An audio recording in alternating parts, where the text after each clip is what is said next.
Reports or not to do reports? That is the question. In this video, I want to help you answer the question as a seller, whether or not you should be doing your home inspection report, termite report, roof report before or after you're already in contract. Before, you're probably going to pay for them. After, the buyer will probably pay for them. So stay tuned to this. I'm Jeff Landon with Landmark Real Estate Group, and we're going to help you go through those questions now.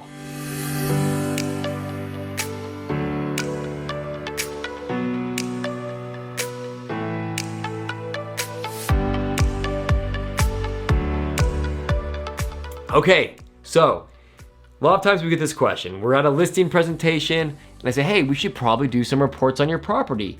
And the response back is, don't the buyers do their own reports? And the answer is yes, they do.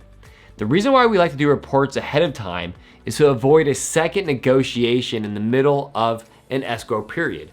Imagine this, you list your property, you go to market, you get a bunch of offers, you accept one of those offers, and then in the middle of the escrow process, that buyer is beating you up on a bunch of little fixes that you thought, hey, these should be no big deal. The buyer should take care of them. But they're not moving forward in the escrow, and you end up having to take care of all these little problems for the buyer. So that sounds like a pretty bad scenario, having to do all these repairs, and that happens in a lot of real estate transactions. We're gonna tell you how to avoid that by doing reports ahead of time. It's really simple. So this is the reason why we like and always recommend that our clients spend a little extra money, anywhere from like $500 to $1,000 on extra reports that they provide to the buyer before they accept an offer.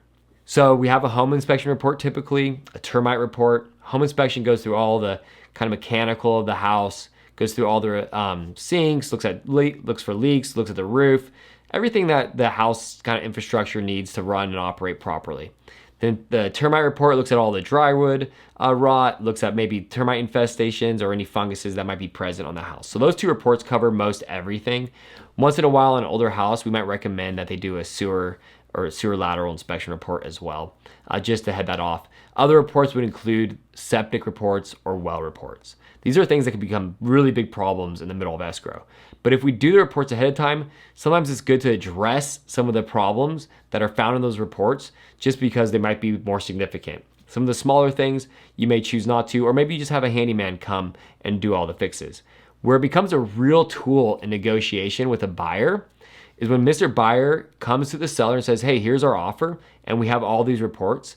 We will say, hey, Mr. Buyer, we would like for you to accept the property in as-is condition based off all the reports that we already have. So we want to make sure you've reviewed those reports and that you're okay with the condition that the property's in and that your offer stands barring all these things are existing conditions.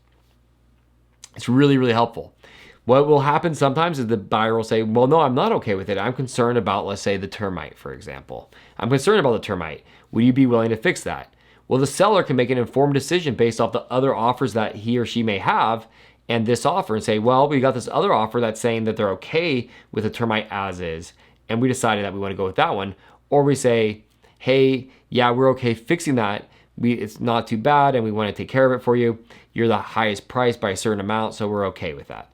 So what it does, it prevents that second negotiation in the middle of escrow. So what I like about that is you kind of have this fear of starting over, FOZO, when you're in the middle of an escrow process. Maybe some buyers still in the background, but the one you've been working with you think is most invested. So when they're asking for repairs in the middle of the transaction, it's kind of like, gosh, we should probably give it to them because we don't want them to back out as a seller. But if you've already dealt with all that up front and you're already kind of confronted those issues and you're now in contract, then you really don't have much to worry about. Now, buyers will do their own reports a lot of times, and when that happens, they might find additional things, and maybe there's a negotiation around those additional things. But typically, nothing really significant shows back up. So I always recommend that sellers take the time and initiative to do the reports ahead of time because I think it'll save them a big headache in the future.